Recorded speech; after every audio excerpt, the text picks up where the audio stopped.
Good morning, everyone. Welcome to another video. My name is Cliff Austin, and this is number 27, the 27th painting of the 430 challenge, the Creative 30 challenge, hosted by Alan Picard. This is the number 21 video that'll be posted on YouTube, and please check out the YouTube videos. Also check out my website. And if you can, take a look at the Mary Williams Fine Arts Gallery up in Boulder and the Curtis Arts Center in Greenwood Village. This painting is a simple landscape that I've already drawn my 1/3 lines on, and the 1/3 lines on the canvas. It is a 9 by 12 panel that has been treated with acrylic paint to get a dark tone going on the canvas. I like and have enjoyed working on a darker panel. It helps me move things along a lot quicker. This composition is fairly interesting to me. It has these diagonals and the high horizon line, so that means it's going to have more of an emphasis on the foreground and less on the background and less on the sky. It has a really nice shape, simple shapes. It's got a really simple sky shape in here. It's got a narrowing perspective for the vertical shapes, tree line if you will. It has a really nice colorful orange-red bush right over in here, and a lot of weeds. I'm not sure what kind of grass that is, but then it's a very light value. So I'm going to start with my darks and get that shape laid in. We will isolate some of these pieces and parts. I normally start with the darks first in a fairly thin, translucent manner. We've got this shaping here, and I'm going to make that cool because that's way in the distance. The brush I'm using is a 3/4 inch watercolor brush, and I'm letting that mark represent these shapes.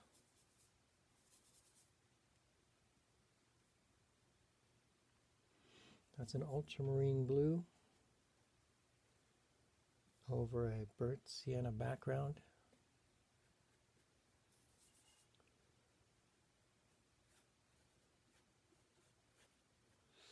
And I'm just trying to get a representation of those shapes in their proper locations. Not trying to do any specific portrait detail. I am trying to get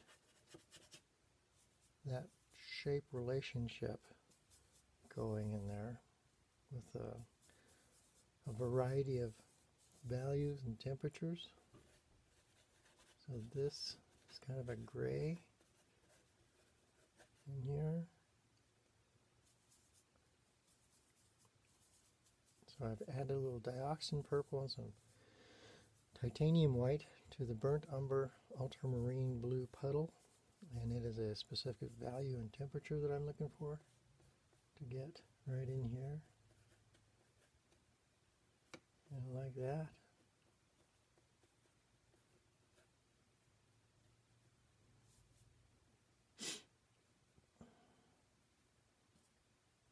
I'm just feeling my way through this, trying to see if this can be interesting. And then there's a little bit of warmer temperature on this band It goes right through here.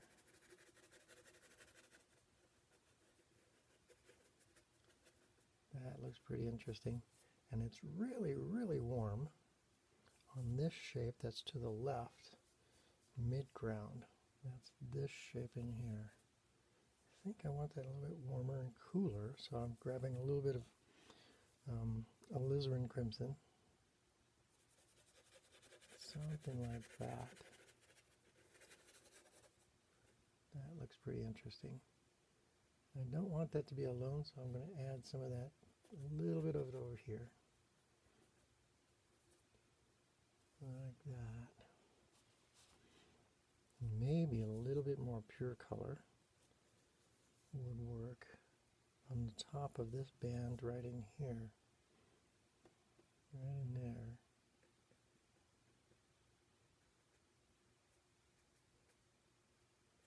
Maybe something like that.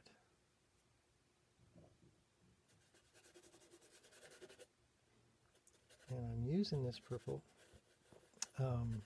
grayish purple, because I am looking at the yellow ochre of the foreground. I see that right under here that needs a little bit of weight, a little bit of darkness, where the sun doesn't necessarily get all the way down to the ground, so I'm going to make that a little bit darker down here. A little bit like that. And right in here as well.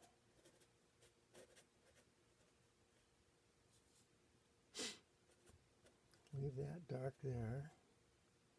And this corner is always a problem corner. So I'm going to make that darker-ishness like that. So I see the sky as being the lightest. So my next approach is going to be the foreground feeling.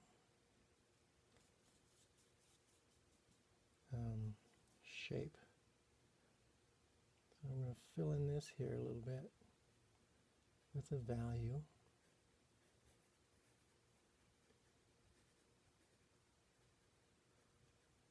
Trying to get that effect.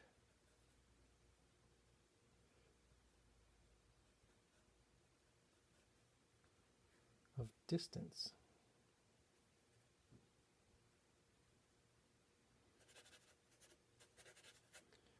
Add some variety in here.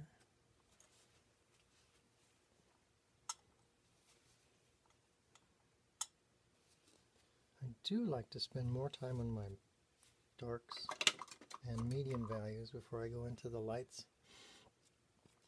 because when I start putting the lights in, the highlights, the lightest value shapes, it almost looks like magic because it really starts to pop.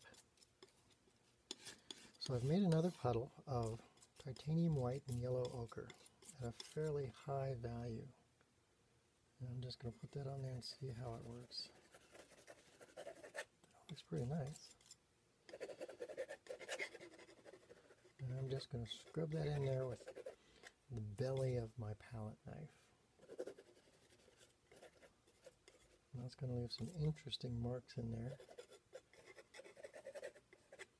I don't want that to be all one color, so I'm going to modify that. I've just touched a little bit of cadmium orange to that, so it's a little bit warmer.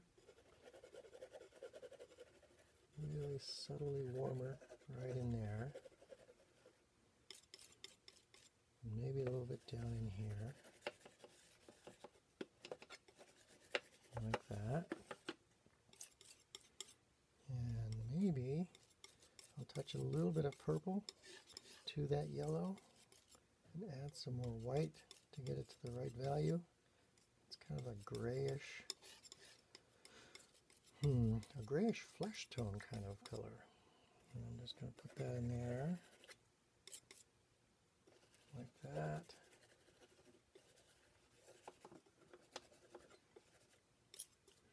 Which ironically made that first piece look almost greenish, kind of.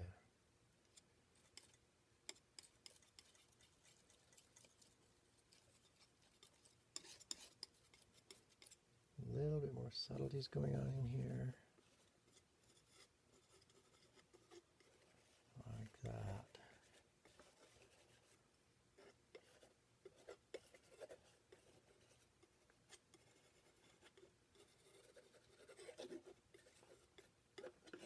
tool just like that. So I'm letting some of the background color come through the paint that I just put on there. So the paint is literally sitting on top of the texture of the panel, and the background is coming through, which is really fun. Next I'm going to go into the sky, some titanium white, some liquid to get it to a nice fluid state, some ultramarine blue. I don't want it pure blue, so I'm going to touch just a little bit of burnt umber to it, which is going to gray it down ever so slightly.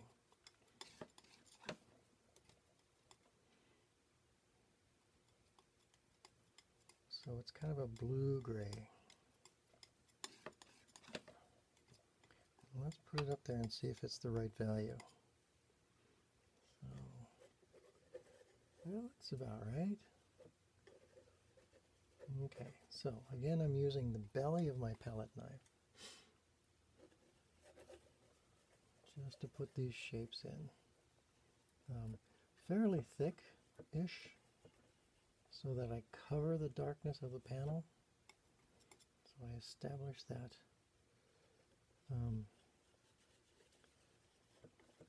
shape without too much distractions, not as much distraction as I've had up front here in the foreground.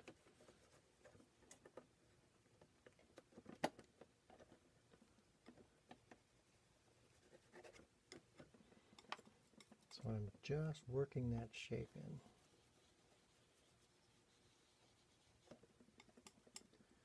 Trying to pay attention to the transition of that shape, the sky shape, to the tree shapes.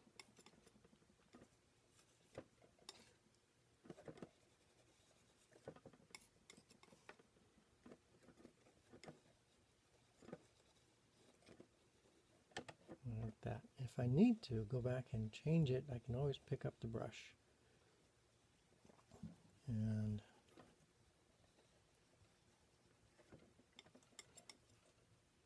modify it.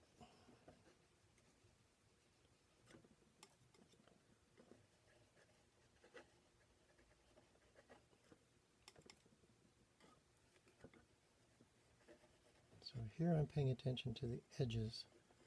I want those edges soft.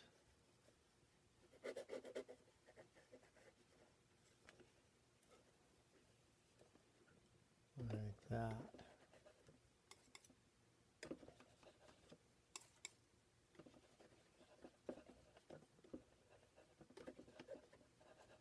Good. So now that I've established those shapes, that shape, I can go back in and lighten and darken pieces and parts to give it a little bit more interest, a little bit more variety, so it's not just one big shape. I'm going to darken parts of it in here.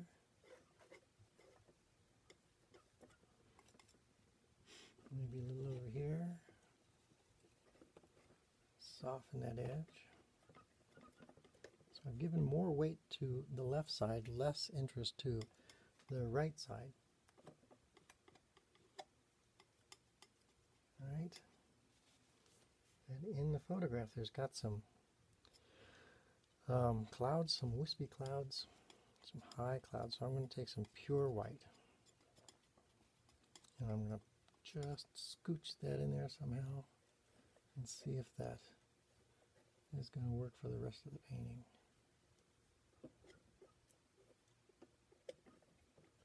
Yeah, something like that.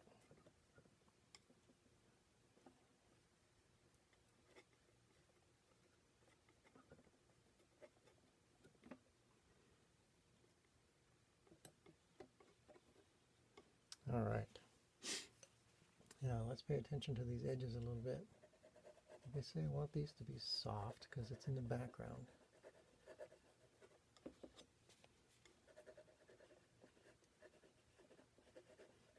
There we go. I'm just fuzzing those edges out a little bit.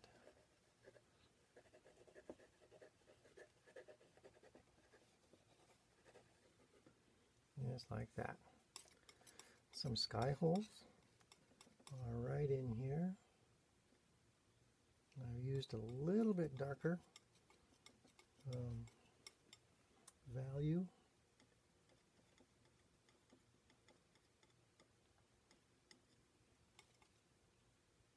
Just touching in spots here.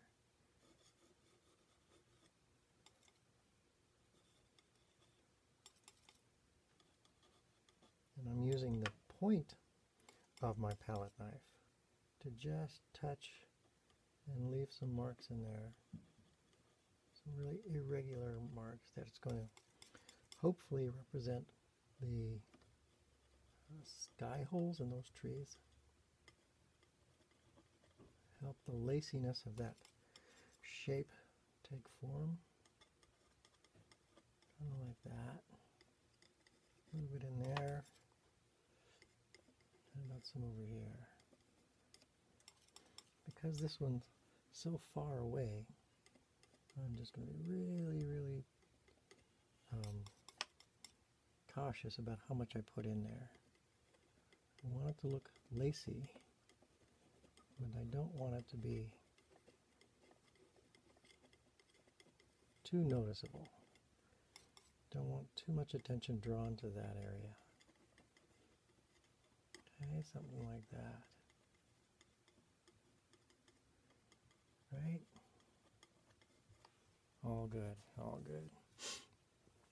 Now I want some of this background to be even lighter than it is. Now that I have all my shapes in there, it'd be nice if this in here would be a little bit lighter. A little bit lighter in there. Some variety in there. Something like that. We can even go lighter in here.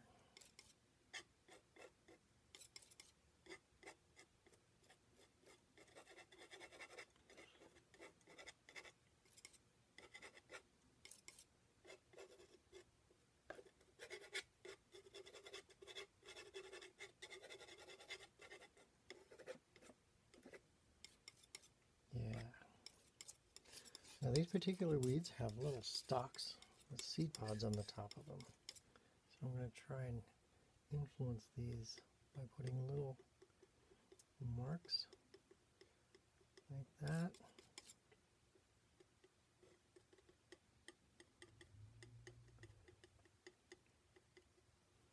Just touching the canvas.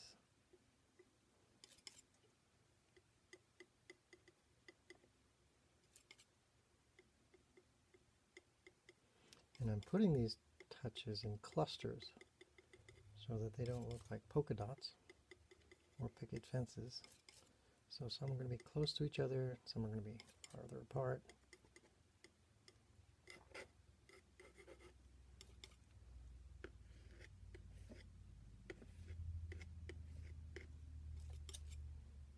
Like that.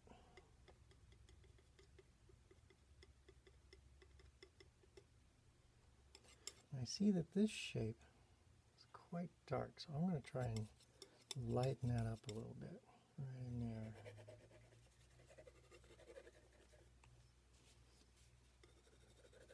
Soften up,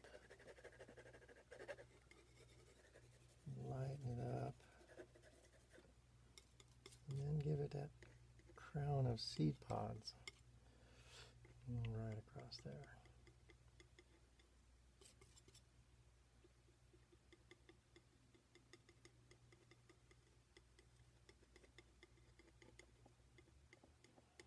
Yep, something like that. And so those seed pods don't look like they're just sitting there by themselves. I'm going to give them stalks to sit on.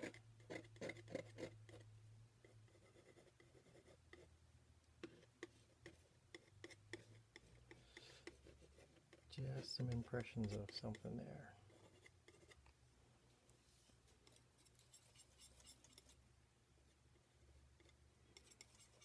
And give it the impression that there's less light down here at the bottom of those things. A little bit of value. That. And this shape, I'm just going to scratch in some impressions of branches, I guess.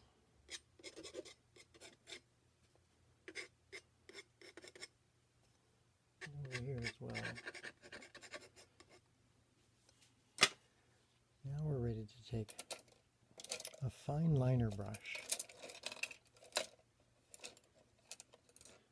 to draw in some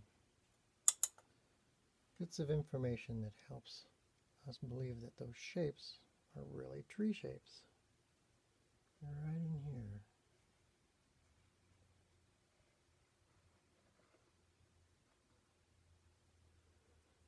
Just like that.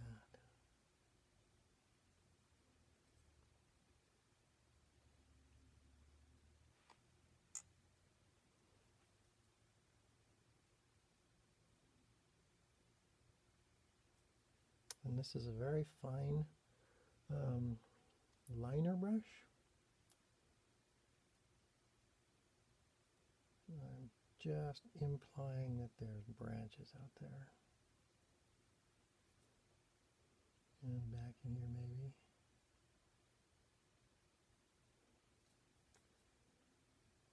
Maybe right into here.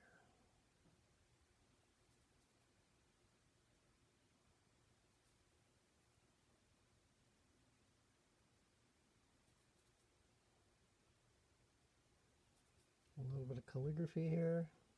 Those branches go up.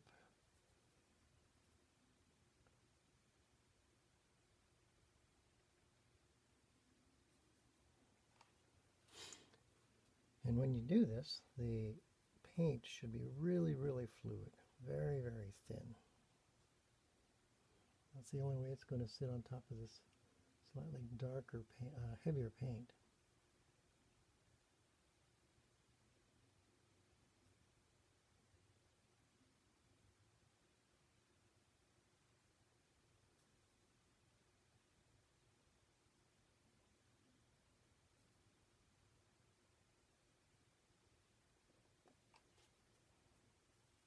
There we go.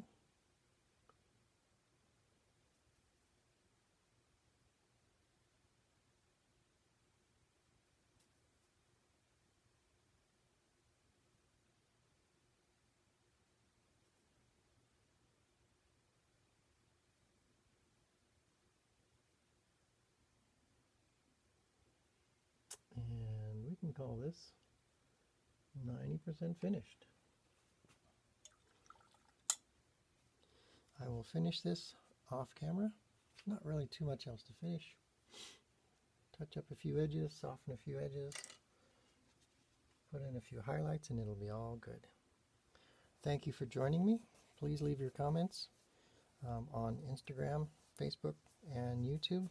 Please check out the Curtis Art Center in Greenwood Village, Mary Williams Fine Arts in Boulder, and take a look at my website if you can. And have a great day.